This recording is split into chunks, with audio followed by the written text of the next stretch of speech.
Hi, this is Shahina Lakhani, and this is the second video of the series that I promised I will be putting out. And the topic that we have today is something that has always been intriguing to me.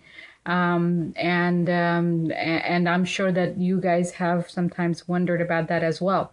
And which is how do you determine if during your spiritual growth and what you're doing, how do you determine that you are on really following your spiritual path, or you're taking a spiritual escape?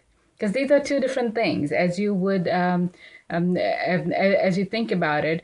A lot of times what happens is that when we are on our healing path, we will go through a lot of work, sometimes hard work, sometimes, well, most of the times hard work, and we start to arrive at a point where we start to feel good in within ourselves, which thankfully that happens because that's what we want. So you start to feel good about yourself, you start to gain some self-compassion, self-love, you start to understand yourself, and it's a really, really good place to be.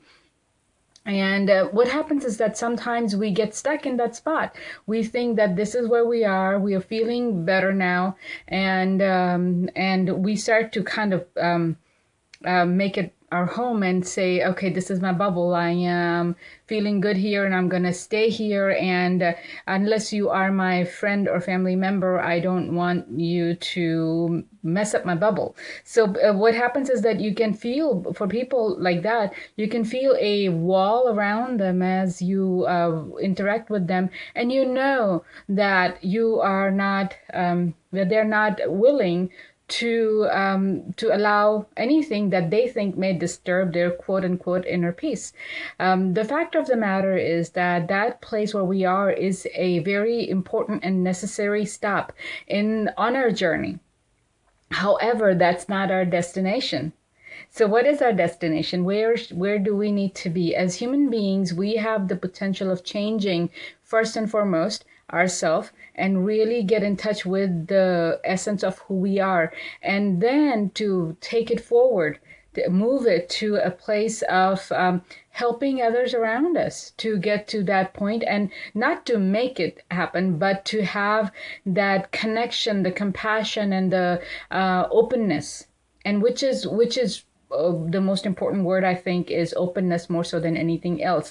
The day you find that you have gotten so comfortable in your bubble that you're not open to what's going on around you, and you think that it's because you want to keep your safe place and your peace and your and all of that, and you're not concerned, or you're just totally ignoring what's going on either around you or with people around you, that is a big telltale sign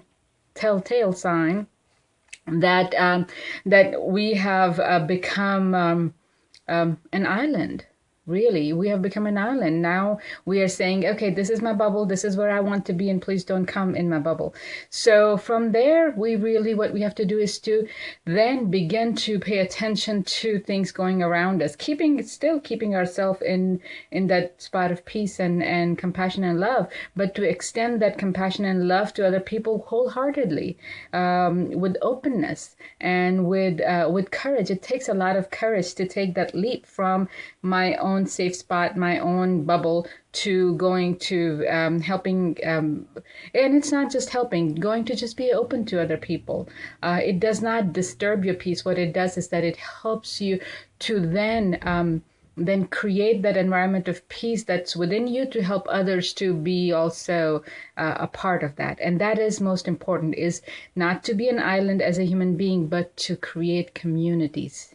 I hope that this helps, and I would love to get your comments. I would love to know what questions you have about this or any other topics related to inner empowerment, staying in your own power, and also about creating communities, interdependent communities. So I'm looking forward to hearing from you guys, and I hope that you have a wonderful day, and I'll talk to you again soon. Until next time, this is Shahina Lakhani.